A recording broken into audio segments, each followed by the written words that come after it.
Sejam todos bem-vindos ao podcast Descomplicando as Finanças Sustentáveis. É uma série de 8 episódios dedicados ao tema das finanças sustentáveis. Este é um podcast resultado de uma parceria entre o Jornal Económico, o Centro de Finanças Sustentáveis do ISEG e a Embaixada do Reino Unido em Lisboa, através de conversas com interlocutores britânicos e portugueses com reconhecido trabalho na área das finanças sustentáveis. O nosso objetivo é tornar o tema ainda mais acessível e destacar o papel do setor financeiro no combate às mudanças climáticas. Eu sou o José Carlos Lourinho, sou jornalista do Jornal Económico e hoje temos a participação de Alice Curi, é advogada e professora em Energia e Regulação Económica. Neste episódio vamos discutir finanças sustentáveis e as práticas ESG, a explorar como esses dois conceitos estão relacionados e como estão a influenciar o mercado financeiro. Seja muito bem-vinda, Alice, a esta conversa sobre ESG, um tema tão interessante. Podemos começar por uma pergunta que é simples, mas é importante que seja feita.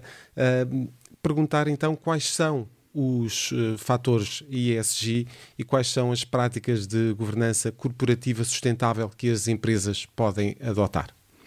Obrigada pelas boas-vindas e pela receptividade. Eu vou com o meu português um pouco açucarado tentar descomplicar aí esse tema que eu acho que é o tema da vez, né, em termos corporativos. Bom, o ESG, na verdade, ele é só um acrônimo, né? Ele stands for Environmental, Social e Governance, que são os aspectos de ambiente, social e governança, né? Governança na perspectiva interna e externa das empresas. Mas, na verdade, é só um acrônimo que representa um conjunto de obrigações, de deveres e de preocupações que o mundo corporativo e as empresas vão ter que ter para serem chamadas de efetivamente sustentáveis, né? Sustentabilidade no sentido efetivo, cobrindo todos esses aspectos, né? Porque quando a gente fala em sustentabilidade, às vezes a gente atrela muito ao I, né? Que é o aspecto ambiental, então a gente tende a relacionar a sustentabilidade com aspectos verdes, né? E aí logo a gente pensa em finanças verdes, né? Ou green finance. Mas, na verdade, é mais que isso, né? Um negócio, ou uma empresa, ou um mercado efetivamente sustentável é um negócio, ou uma empresa, ou um mercado que tem atenção a esses aspectos ligados ao meio ambiente, ligados ao social e ligados aos aspectos de governança, né? A primeira vez que esse acrônimo foi mencionado não é muito recente, né? Foi lá em 2004, né? Nos princípios para o investimento responsável, que são os famosos PRIs, né? E naquela época chamou-se, né, dessas 3 letras o que hoje em dia ocupa muito das salas de aula, né? Que no fundo é esse conjunto de preocupações e de guidelines, né? Para especificar um pouco mais o que isso traz para a prática corporativa, eu acho que, por exemplo, a gente pode dizer que no I seria uma preocupação com a circularidade econômica, com a descarbonização da economia, com o investimento em fontes renováveis de energia, né? Claro que dentro desses temas tem outros vários subtemas, né? No social é uma preocupação muito grande com o direito dos trabalhadores, né? Com a estrutura social interna e também qual a sociedade que essa empresa está inserida. Então, tem muito um aspecto sempre individualizado, mas depois a projeção daquilo para a sociedade, né? E do aspecto do governance é o que a gente diz que as pessoas já deveriam ter e que a gente não teria um problema de ESG se houvesse o D, que é o governance, certo, que seria a organização e, sobretudo, a transparência, né, dos processos produtivos internos da empresa e também como ela se posiciona no mercado. Mas é, sobretudo, transparência e questões ligadas à ética corporativa, à organização, estabelecimento de funções, né? E eu vejo que, hoje em dia, fala-se muito nessa tríade, né? Mas eu acho que elas já estavam ali nas ODS, né, que são os Objetivos de Desenvolvimento Sustentável das Nações Unidas. Elas já estavam, digamos assim, numa ética empresarial e corporativa que as boas práticas já informavam, né? Mas aí, por causa de uma urgência que faz todo sentido, sobretudo na questão das alterações climáticas, mudou-se, né? O direito teve que acompanhar também essa urgência e mudou-se essa exigência das empresas para uma coisa mais ordenada, que é através dessa tríade que é o ESG. De uma forma geral, Alice, como é que nós podemos definir a receptividade das empresas relativamente àquilo que são estes critérios e a obrigatoriedade, naturalmente, de os seguir mediante uma série de impedimentos e até de alguma condenação social, vamos falar assim, se calhar entre aspas?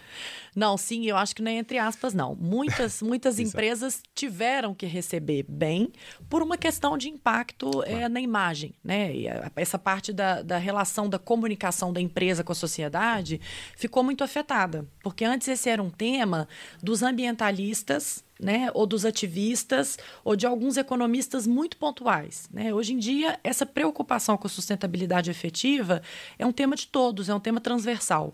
Então, as empresas sentem-se mais compelidas a observar regras ligadas a isso, obviamente por um medo de imagem, por uma preocupação com a projeção. Temos as redes sociais e toda a amplitude que elas dão relativamente às marcas, e as marcas aí querem parecer perfeitamente impolutas. Não é? E isso tem um impacto direto, né, no valor dessa empresa, né, e financeiro.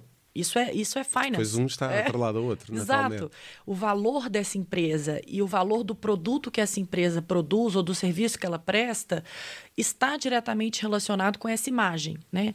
Mas o que eu estou vendo é que as pessoas também têm dado um passo e mais do que exigir o cumprimento dessas regras, as pessoas e os estudiosos e a ciência estão exigindo que os resultados. Então, assim, está muito numa ótica de accountability, né? Está muito ligada nessa ótica de prestação de contas para a sociedade, já que é um tema transversal e é um tema de todos. Agora, mais do que essa preocupação com a imagem, tem também as questões financeiras, né? Porque, por exemplo, os investimentos hoje em dia, e por causa dessa questão de finanças sustentáveis, eles estão sendo orientados, né, para uma ótica que seja cumpridora dessa cultura ESG. Que seja um reflexo dessa cultura. Então, é o que, no fundo, os PRIs demonstravam, é um investimento efetivamente responsável, né? E, além disso tudo, tem a questão enforcement, né? Tem as diretivas e a regulamentação.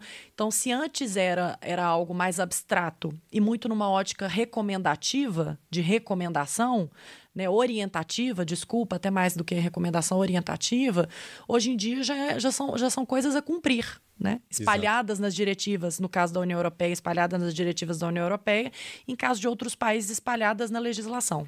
Já falámos aqui de governança e ainda nesta área, relativamente à governança, quais foram os motivos que levaram a Alice, a Rita Rendeiro e a Filipa Pantaleão a fundarem o Women in ESG?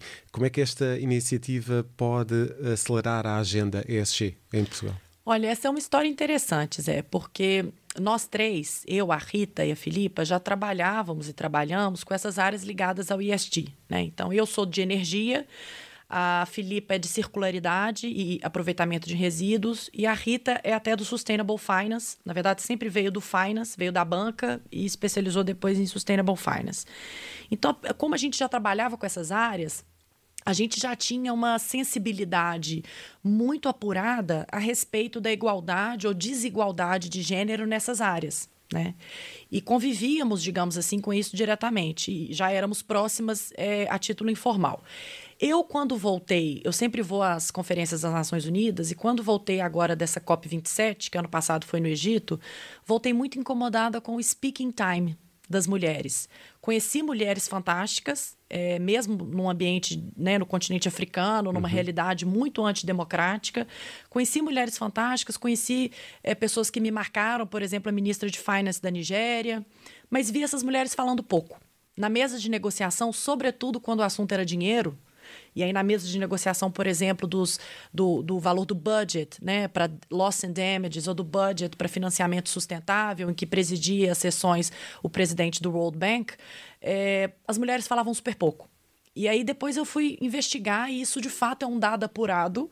E na COP27, que foi uma COP na Escócia, muito diferente da COP do Egito, na COP26, desculpa, o dado era que o speaking time era de 27%.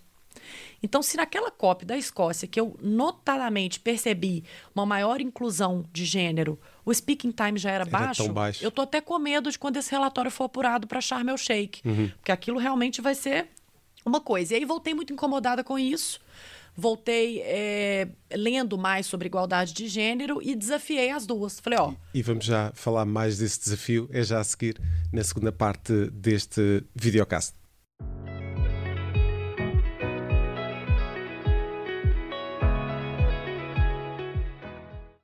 Estamos de volta para a segunda parte deste videocast, Alice, e estávamos a falar precisamente da forma como foi decidido, então, implementar este Women in ESG. Bom, o regresso da COP27, então, me assustou muito para esse dado que eu não conhecia, que é o dado do Speaking Time, que, no fundo, nessas conferências, e a COP é a conferência mais famosa de climate change mundial, mas nas conferências a gente marca muitos oradores, né? São as pessoas que falam. Geralmente a gente fica com aquilo atrelado como as pessoas que sabem do assunto, né? E isso é normal, por uma questão até de economia comportamental, né? A gente atrela quem passa informação o discurso a quem passa a informação. A gente faz essa conexão. E eu percebi que tinha poucas mulheres, né? Que o speaking time realmente era pouco. E depois fui ver que, de fato, esse número não é legal, né? O número na outra COP era 27%. Acho que nessa vai ser bem menor. E voltei incomodada com isso. Logo em seguida, no dia 22 de novembro de 2022, a União Europeia aprovou aquela diretiva do Women on Board. Já existia uma orientação para as mulheres estarem no board das empresas que têm capital aberto, em até 40%, mas aí essa diretiva aprovada em novembro, ela foi mais específica. Ela falou 40% no board geral ou 33,3% no executivo. Então, já é uma exigência maior da inclusão e da diversidade de gênero na tomada de decisões. E considerando que, em termos de ESG, a gente vai ter que fazer uma verdadeira revolução corporativa e mercadológica, nada melhor do que fazer, junto com essa revolução, já um desses pilares, que seria o D, né, da igualdade de gênero. Então, a Women in ESG ela veio como uma iniciativa cívica, né, que é uma lista, que ela é muito simples, a metodologia é uma lista de mulheres com competências verificadas em ESG em Portugal. Para que, quando essas tomadas de decisão forem sendo compostas, né, quando os boards foram sendo compostos, quando as equipes foram sendo contratadas para quê? Para acelerar e implementar o ESG, que não haja desigualdade de gênero, que não haja desculpas para ter desigualdade de gênero. E no contexto de Portugal, como é que isso pode ser refletido? Olha, Portugal não anda muito bem. Vamos lá. O WAGE, né, que é o European Index of Gender Equality, ele posiciona Portugal na 15ª posição entre os países europeus em termos de igualdade de gênero. Então, a média europeia é mais ou menos 68%, de igualdade entre homens e mulheres, e Portugal está com 62%. Então, Portugal está abaixo da média europeia. E ele está abaixo e muito aquém de países que geralmente ele está próximo em outras questões, como França, Espanha, são outros países que estão um pouco melhores que Portugal nesse sentido. E o que a gente percebe em Portugal, na verdade, é que as mulheres são detentoras da maior parte da formação no ensino superior, né? E elas já estão com grande peso de igualdade no mercado de trabalho, porém elas não ocupam os cargos decisórios e com a mesma igualdade de remuneração. E, portanto, existe todo esse caminho, um gap. todo esse caminho para ser feito. Na sua opinião, Alice, como é que o ESG está relacionado com finanças sustentáveis? Como é que as instituições financeiras estão a responder à crescente demanda por investimentos sustentáveis? Bom, todo o mercado vai ter que se adaptar a essa cultura ESG. E o mercado financeiro é só mais um dessas pessoas que vai ter que se adaptar com um diferencial. Ele informa e orienta todos os outros mercados, porque é o fluxo de dinheiro, né? Então, assim, eu acho que a relação principal é com relação aos riscos e oportunidades que essa visão ESG representa para o mercado financeiro. E, basicamente, isso são dois pilares, né? Um é a reorientação dos fluxos financeiros para o que são considerados investimentos sustentáveis, que são investimentos, digamos assim, que atrelam o crescimento econômico a um atendimento de exigências ESG, Environmental, Social and Governance, mas também é uma orientação aos investidores do que são consideradas boas práticas corporativas nesses aspectos. Então, não é só direcionar o fluxo do dinheiro, mas depois a aplicação e a manutenção desse dinheiro de uma forma um pouco mais orientada, digamos E esse assim. Que é o grande desafio, não? É o grande desafio, porque, na verdade, também o investidor e os mercados ainda vêm com alguma resiliência a alguns aspectos do ESG.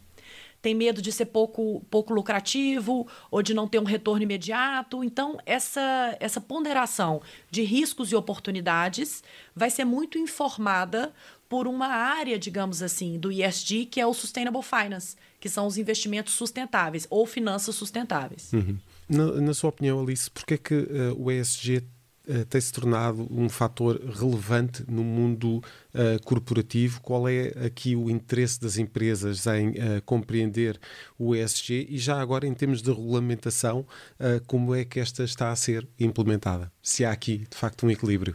A razão pela qual o ESG importa hoje em dia no mundo corporativo é por um motivo muito simples. As empresas não estão em Marte, elas estão nesse planeta.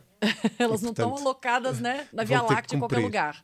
Portanto, elas estão dentro de um contexto que é um contexto de urgência, né, de alterações e medidas climáticas muito grande, né?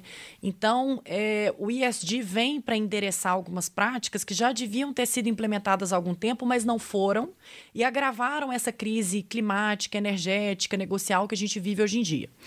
Então, as empresas interessa para o mundo corporativo o ESG por causa de uma série de motivos, sobretudo ambientais e de sustentabilidade. Mas hoje em dia também por causa de um cumprimento da legislação, né, da regulamentação.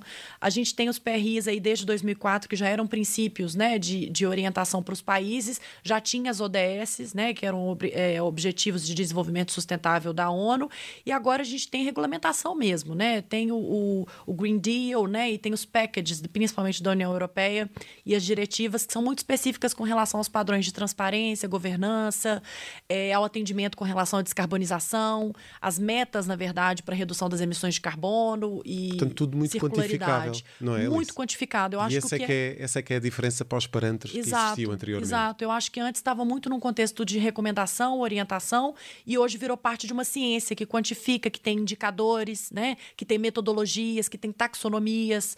Então, vai ter que cumprir por um motivo muito simples. Está nesse planeta, e nesse planeta já existem leis sobre isso. E, portanto, passámos então daquilo que nós designamos de carta de intenções para, efetivamente, um plano de trabalho quase. Exato, que deve ser cumprido, uma implementação concreta. Na prática, Alice, quais são hoje, se podemos aqui apontar, bons exemplos de empresas que de facto cumprem com estes critérios ESG, ou que estão no caminho certo, pelo menos? Alguma empresa portuguesa, algum exemplo que possamos trazer para este programa? Olha, com certeza. Portugal, na verdade, tem alguns expoentes que estão à frente aí dessas boas práticas empresariais e o cumprimento da cultura ESG. E o que eu percebo que é transversal nessas empresas, que eu já vou mencionar alguns exemplos, é sempre um departamento ou uma diretoria criada especificamente para o ESG. Por quê? Porque muitas vezes a governança tem que ser transversal na prática da empresa como um todo, né? Muitas vezes o social já era um departamento e a preocupação com o I também. Mas você precisa de um determinado grupo de pessoas dedicado a apurar os dados, estatísticas e ter isso tudo muito bem documentado e organizado, cumprindo o D do governance, né? Até para saber o ponto de situação e onde se quer ir, onde se precisa ir para atender a regulamentação. Então, eu vejo que essas empresas que são exemplos já de bons indicadores de ESG, e isso hoje em dia é quantificável cientificamente, metodologicamente, elas têm esse departamento, tá? Aqui em Portugal, a gente tem muita proeminência de empresas, por exemplo, ligadas ao Grupo Nabeiro, né, da Delta Cafés, o Grupo Sonai, a EDP. Eles são grandes exemplos, sabe, dessa prática de ESG consolidada. Eu não tenho absolutamente nada com nenhum deles, posso falar do ponto de vista de dados. Certo. E eles estão, por exemplo, naquela... alguns deles, desses que eu citei, estão lá naquele medidor de reputação corporativa, que é um índice criado aqui em Portugal muito interessante, apesar de que ele está desatualizado. Ele está para o ano de 2021, ainda falta lançar o ano base 2022, né? Porque ele lança sempre no ano a seguir. E tem também aquele indicador da B Corp, que já tem 189 empresas portuguesas com essa certificação, que é, no fundo, uma certificação do cumprimento do ESG. E, portanto, temos aqui, então, estas empresas portuguesas a mostrarem, de certa forma, o caminho.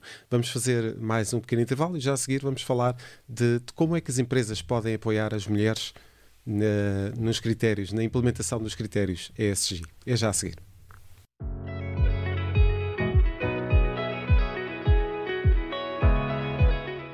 Estamos de volta para a terceira parte do nosso videocast. Estamos a falar com Alice Khoury, é advogada e professora em Energia e Regulação Económica. Estávamos a falar, já de certa forma abordámos aqui o tema das mulheres e do ESG, mas pergunto-lhe, Alice, concretamente, como é que as empresas podem apoiar as mulheres e desta forma incorporarem mais o ESG no seu trabalho, de forma efetiva, não é?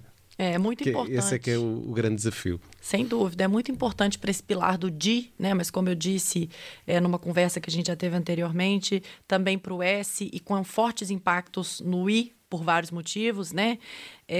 Essa questão da igualdade de gênero, né? Na verdade, como que elas podem fazer isso? Através da igualdade de oportunidades. E por igualdade de oportunidades, eu quero dizer igualdade de condições de progressão na carreira, mais igualdade de remuneração.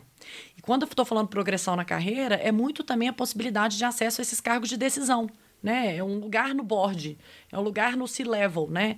É muito importante que o C-level de uma empresa e que o board de uma empresa reflita a igualdade de gênero por vários motivos. Por uma questão direta e específica de ESG, de governança, do D, né? Mas uma questão também de impacto na sociedade e também porque a gente vê que muitas das formações ligadas ao ESG estão em talentos do gênero subrepresentado, que na modernidade é o gênero das mulheres, né? Então, assim, por uma questão de eficiência do ESG, e aí por eficiência vamos adotar o conceito econômico clássico, né? Que é de gestão de recursos para otimização de resultados, faz todo sentido eu gerir esses recursos técnicos, essa expertise técnica da melhor forma possível. E se está muito concentrado nesse gênero subrepresentado, é close esse gap e trazer esse gênero subrepresentado para a mesa, né? Para pensar, né? Não só porque quatro cabeças pensam melhor que três, mas porque muito dessa expertise ainda está subutilizada. E para acelerar a cultura do ESG, a gente precisa carregar no máximo nessas capacidades e competências técnicas, nas que já existem, né? E no aprimoramento daquelas que ainda não estão prontas, né? Mas sempre com essa visão da igualdade de gênero. Diria que é mais fácil a parte remuneratória de que já falou anteriormente do que propriamente colocar as mulheres muitas vezes no tal centro das decisões. É mais fácil dar mais dinheiro ao final do mês do que propriamente colocar de facto essa mentalidade ao serviço daquilo que se espera que seja e que seja um desenvolvimento mais sustentável da empresa. Sim, sem dúvida. É mais fácil começar por close the gap do ponto de vista remuneratório e é mais desafiador trazer essa inclusão de gênero para a tomada de decisão e para o processo decisório. Mas é também essa segunda parte que faz mais diferença no ESG. Porque é na tomada de decisão e é nessa forma diferente que se está implantando para fazer negócios, gerar negócios, investir, que a gente vai implementar o ESG. São nesses atos, são nesses verbos. E se eu trago a inclusão de gênero para fazer parte desses verbos, o meu resultado é muito mais imediato do que um incentivo remuneratório. Claro. Até porque o incentivo remuneratório parece muito basilar, né? Agora, o poder de decisão é onde está mesmo a participação final, né? A voz, digamos assim. Aí é que está o grande desafio. Problema. Nós já estamos quase no final do nosso programa, mas iria colocar aqui uma última questão. Como é que a Alice entende o futuro da agenda ESG em Portugal? Olha, eu vejo com muito bons olhos. Eu não sou uma otimista clássica, então eu vejo isso baseado em dados por um motivo muito simples, né? A agenda em ESG tem tudo para tornar o mercado português até mais desenvolvido e maior, né? Nós estamos falando de um mercado que não é tão grande assim, mas que eu acho que tem um nicho de oportunidade muito grande no ESG. Por quê? Né? Porque, na verdade, Portugal tem muita capacitação nessa área. Portugal tem excelentes profissionais espalhados no I, no S, no D, e que agora tem a oportunidade de se encontrar em torno desse acrônimo e potencializar todas as suas capacidades, né? E eu acho que desse nicho vai gerar muita coisa interessante. Então, eu vejo com muito bons olhos, principalmente por causa da qualidade técnica dos profissionais em Portugal e da capacitação técnica, né? Os cursos são excelentes, né? Os profissionais são excelentes ligados à capacitação técnica. Então, Portugal tem tudo para ser um líder nessa transformação. Eu acho que ele precisa acelerar um pouquinho mais o timing, né? E ainda está muito preso em discussões muito básicas. E na questão da iniciativa cívica, é só uma delas, né? Mas a gente tem, por exemplo, excelentes números já no I, né? Na questão da transição energética, Portugal tem uma produção, uma geração de energia muito renovável. Né? A gente tem aí também momentos em que a gente consumiu 100% de energias provenientes de fontes renováveis. Então, a gente já tem muitos fatores positivos julgando, digamos assim, a favor de Portugal. Agora, tem que otimizar e combinar esses esforços para acelerar a implementação dessa cultura que é tão urgente. Aí estão os grandes desafios para o ESG e para as empresas portuguesas nesse acrónimo que se quer bem sucedido. Muito obrigado, Alice Curi, pela presença neste nosso videocast. Muito obrigado, então, por partilhar as suas ideias e opiniões sobre este tema do ESG e das finanças sustentáveis. Foi um prazer tê-la prazer foi meu. No nosso programa. Muito obrigado. Muito obrigada, Zé. E voltamos num próximo programa para discutir estes e outros temas. Até à próxima.